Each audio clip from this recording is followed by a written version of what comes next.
Jai Hind students, this is class 11th history. The three orders is our chapter. We are talking about knights. So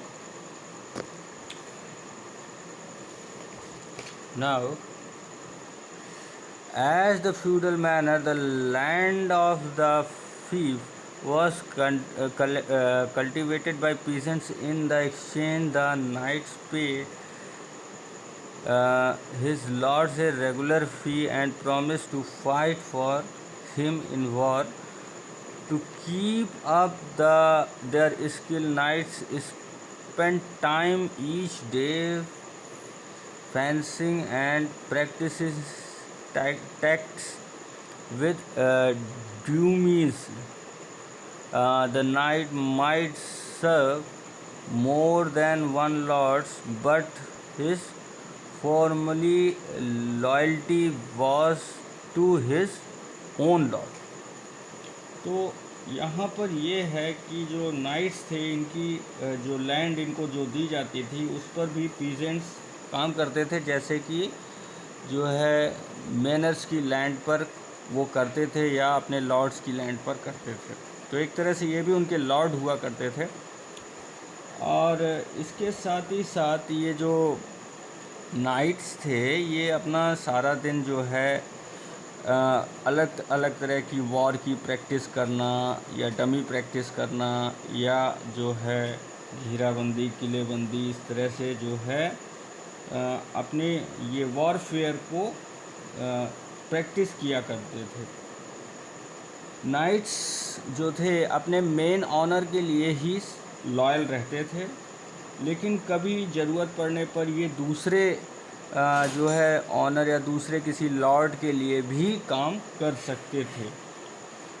but यहाँ पर फिर से repeat कर रहा हूँ, इनकी सबसे फर्स्ट प्रायोरिटी अपने लॉर्ड के लिए ही रहती थी, या फिर इनका लॉर्ड इन्हें परमिट कर देता था तो ये दूसरे के लिए भी अपनी सर्विसेज प्रोवाइड कर सकते थे।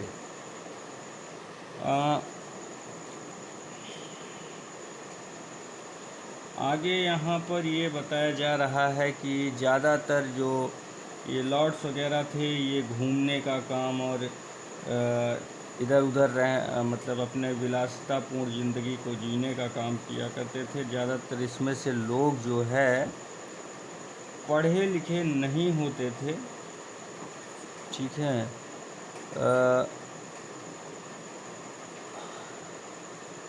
In an age where not too many people could read and manuscript were few, तो यहाँ पर लिखने का काम बहुत कम होता था और बहुत से लोग पढ़े लिखे नहीं होते थे। They traveling bards and very popular, वहाँ पर इधर उधर घूमने का काम ज़्यादा होता था।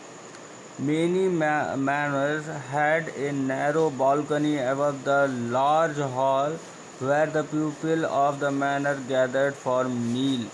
ज़्यादातर इन लोगों के घरों के ऊपर एक बालकनी होती थी जो कि सकरी होती थी, और यहाँ पर ये लोग आपस में जो है पार्टी किया करते थे खाने की, और इसमें जो है म्यूजिक वगैरह का भी काम और मनोरंजन का काम भी हुआ करता था, ठीक है। यहाँ पर थोड़ा सा लॉर्ड के बारे में बताया गया है, लॉर्ड्स और नाइट के रिलेशन के बारे में बताया गया है। If my dear lord slain his faith I will slain, अगर मेरे लॉर्ड को काटा जाए तो उससे पहले मैं कटने को तैयार हूँ। If he is hanged then hang me by his side, अगर उसे फांसी दी जाती है तो उसके बगल मैं भी फांसी लगवाने को तैयार हूँ। If to the stake his goes with him I will burn, अगर उसे कभी जलाया जाता है तो मुझे भी जो है जला दिया जाए। गोज मतलब जो है अग्निदंड की बात की जा रही है, ठीक है, आग से मार देना। And if he is drowned, अगर उसे डुबोया जाता है, then let me drowned with him, और मुझे भी उसके साथ जो है डुबो दिया जाए। तो ऐसा जो है नाइट्स और लॉर्ड के बीच में रिलेशन था, और वो अपने मालिक के लिए इस तरह से वफ़ादारी की बातें करते थे।